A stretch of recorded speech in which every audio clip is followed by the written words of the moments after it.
Bonjour à toutes et à tous et bienvenue pour un nouveau numéro de Metal Missile et Plastic Gun. Aujourd'hui, un numéro qui me tient particulièrement à cœur puisqu'il va être consacré à un des piliers fondateurs de l'animation japonaise en France et dans le monde. J'ai nommé Hokuto no Ken, que nous connaissons plus largement ici sous le nom de Ken le Survivant.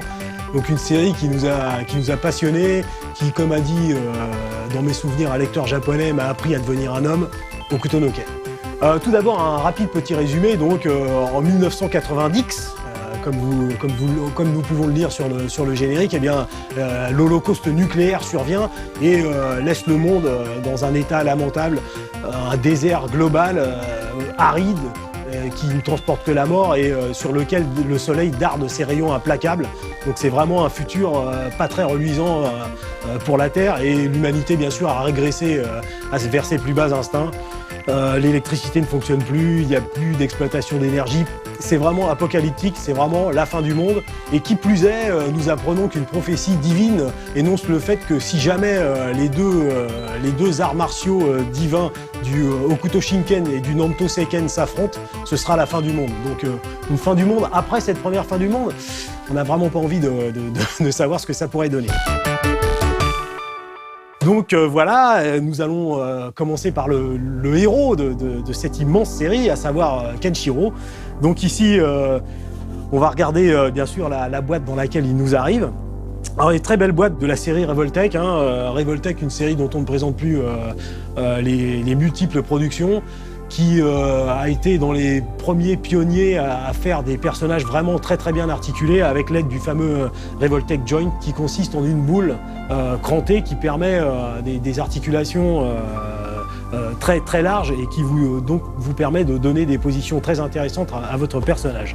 Donc voilà, une très belle boîte avec le nom du personnage, le nom du sculpteur. Ça, c'est suffisamment rare pour qu'on puisse le mentionner. Donc, en l'occurrence, Matsuura Ken a sculpté un nombre assez important des personnages de Ken, pas tous, mais la majorité. Donc, une boîte de fort beau ton, très, très sérieux, très, très solennel. Donc, sans plus tarder, nous allons ouvrir la bête. Je m'empare de la boîte, je l'ouvre et je sors donc l'héritier de la Grande Ourse, à savoir Kenshiro.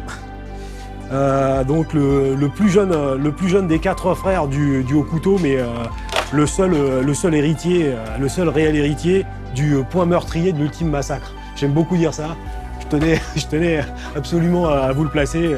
Comme je vous le disais, énormément détaillé, ne serait-ce que par exemple sur les parements de ses bottes, qui, si vous êtes familier du manga et de diverses représentations de Ken, même en couleur, vous savez que Ken a souvent des parties qui sont un peu sculptées sur ses vêtements qui changent à chaque fois. Donc en l'occurrence, vous avez ici les bottes, vous avez ici les épaulettes qui sont articulées avec le fameux Revoltech Joint dont je vous parlais tout à l'heure et qui elles aussi sont parées de quelques rubis qui ont survécu à la délicatesse de la richesse humaine. Donc voilà, je ne sais pas si vous pouvez l'entendre ici, mais ce sera un peu plus flagrant sur d'autres figurines, mais on a le cliquet du Revoltech Joint qui nous prouve donc que celui-ci a une bonne tenue qui permet d'obtenir d'excellentes poses, mais aussi une stabilité du personnage. Donc voilà Ken. Je vous le mets en pied, mais nous aurons loisir de le mettre dans des positions beaucoup plus intéressantes. La boîte comporte plusieurs jeux de mains, donc des mains ouvertes, des mains en ukité, des mains avec juste le doigt et puis des poings fermés. Donc vous pouvez bien sûr, sans la vitesse d'exécution, mais recréer les différents coups que Ken porte à ses adversaires. Je vous parlais des parements de Ken, nous avons une variante de son bras droit, je dirais, où justement il porte une protection sur le biceps et le triceps, alors que là il n'en a pas. Donc possibilité. Ça aussi c'est une variante pour les épaules.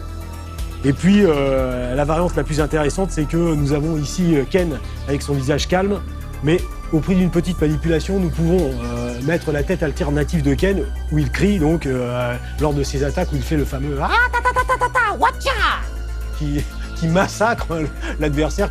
Ken, ce faisant, touche les différentes sumos de son adversaire, faisant exploser celui-ci de l'intérieur avec l'effet qu'on connaît, trip, cerveau qui explose, énucléation, sang, bave, enfin vraiment, vraiment une sale mort bien gore. Mais de toute façon, le gars en face, vous le savez comme moi, souvent l'avait vraiment bien mérité. Et puis, nous avons ici entre un détail qui tue de plus, c'est-à-dire le nunchaku de Ken. Alors, en plastique, mais avec une chaîne qui est réellement une chaîne. Donc ça aussi, c'est suffisamment intéressant pour être mentionné. Donc le souci du détail, c'est que ce nunchaku qui doit faire, dont les branches doivent faire à peine 2 cm, eh bien, possède une réelle chaîne qui permet, vous voyez. Donc voilà, Hokuto no Ken, je pense que la plupart d'entre nous, jeunes et vieux, connaissons cette série.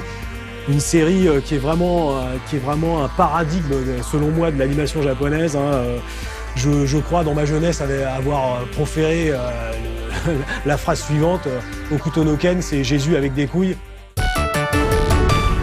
Voilà pour Kenshiro et les détails qui s'y attachent. Donc ce n'est que le début du cycle consacré à Hokuto no Ken. Nous allons voir d'autres personnages parce que vraiment ça en vaut la peine.